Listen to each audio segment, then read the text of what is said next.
Grim Fandango is a 1998 adventure game released on PC by LucasArts, though for this review I'll be looking at the 2015 remaster by Double Fine and Shiny Shoe. The story goes something like this. I'll try not to give too much away. We take the role of Manuel Calavera, a travel agent working for the Department of Death that's responsible for picking up clients that just passed away and selling them travel packages to allow them to move on to their afterlife. The greatest of them all being a ticket on the number 9, an express train that can make it to the land of eternal rest in a mere 4 minutes, though only people who have lived a perfect life are given them. Unfortunately for Manny, all of his recent clients have barely been qualifying for anything. Meanwhile, his rival co-worker, Domino Hurley, has been selling double-end tickets left, right and center. And to make matters worse, his boss warns him if he cannot get a premium sale before his next sale report, he's getting sacked, which forces him to take matters into his own bony hands and manage to steal a client from Domino before he can get to it, a woman by the name of Mercedes Colomar. However, even though she had a spotless record, for some reason the computer said she didn't qualify for anything. But before Manny can talk to someone to try and get this all fixed, he's called into his boss's office and he is livid, because stealing clients from other agents is strictly prohibited, not to mention causing damage to company property to acquire the info, and having an unregistered demon driver operating an illegally modified vehicle. Manny is then locked in the garage somewhere, but is then saved by someone called Salvador Limones, a man who's in charge of a secret organization called the Lost Souls Alliance. He was a travel agent just like Manny years ago, but something led him to believe that there was something fishy going on at the DoD, and people who lived good lives were having their rewards stolen. And as it turns out, his hypothesis was right, as we later find out that a crook called Hector Lamarz is stealing people's double-end tickets to sell them off to rich folk, and is sprouting anyone that stands in his way. How do you kill someone that's already dead? Anyway, it's up to Manny, with a wee bit of assistance from a speed demon mechanic driver Glottis, to reunite with Meche, stop Hector Lamarz's money-making scheme, and return the double-end tickets to their rightful owners. That's the basic gist of it, without giving away too much. I wouldn't want to rub the blind experience from anyone else. Just know that I really enjoyed the game's story, setting, and characters, especially Glottis. All his moments were golden. Glottis, do something. Okay. As I mentioned earlier, Grim Fandango is an adventure game. The original 1998 release has a bit of an unorthodox control scheme. You move Manny around in a tank-like fashion, very similar to the classic Resident Evil games, and he can examine, use, and or pick up objects and store things in his inventory for later use to solve puzzles. There are also occasional segments where Manny has to pilot a vehicle or a machine, which have unique control schemes of their own.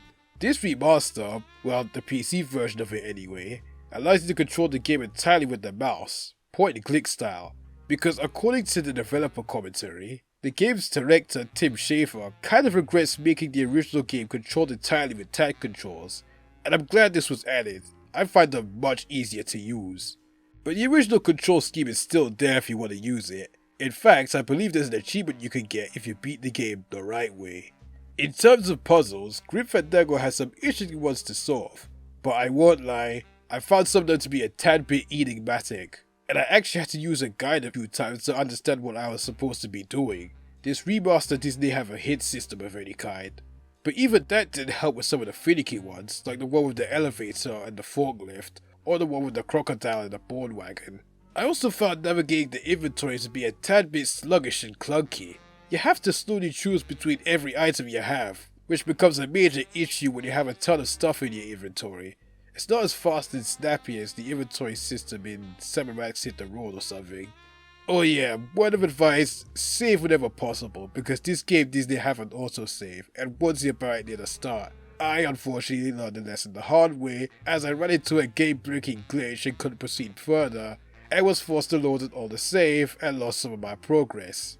And I didn't kid what it was, but this game gave me a lot of trouble with getting footage of it. OBS didn't want to record the application without slowing down the laptop I was using. There were also some visual bugs I ran into, and that kinda soured my experience. Despite this game releasing in the late 90s, I think the graphics have held up quite well for the time. Grim Fandango definitely has an eye-catching art style, with most of the characters looking like Kakala figurines, and the 1930s aesthetic. This may be the land of the dead, but its world most certainly feels alive. The soundtrack composed by Peter McCullough is phenomenal and really adds to the game's atmosphere and experience. I'm personally more familiar with McCullough's contributions to the Sly Cooper series, but this soundtrack is wicked, and I find myself listening to it outside the game itself at times. Overall, Grim Fandango is an adventure game that I certainly enjoyed my time with, but it's also one I have a bit of conflicting feelings on. I love the world, characters, story, soundtrack, art style, and voice acting. It's all top-notch stuff. It's just that I didn't enjoy playing it as much as LucasArts' other adventure titles, with its somewhat awkward control scheme, clunky inventory, and slightly finicky puzzles. The remaster remedies some of the issues with the controls, but I still didn't enjoy it as much as other adventure games personally.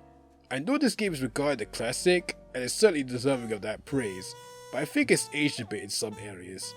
I'd still recommend it to people, just not as much as other games in the same genre. I still like it, I just wish I liked it more, that's all.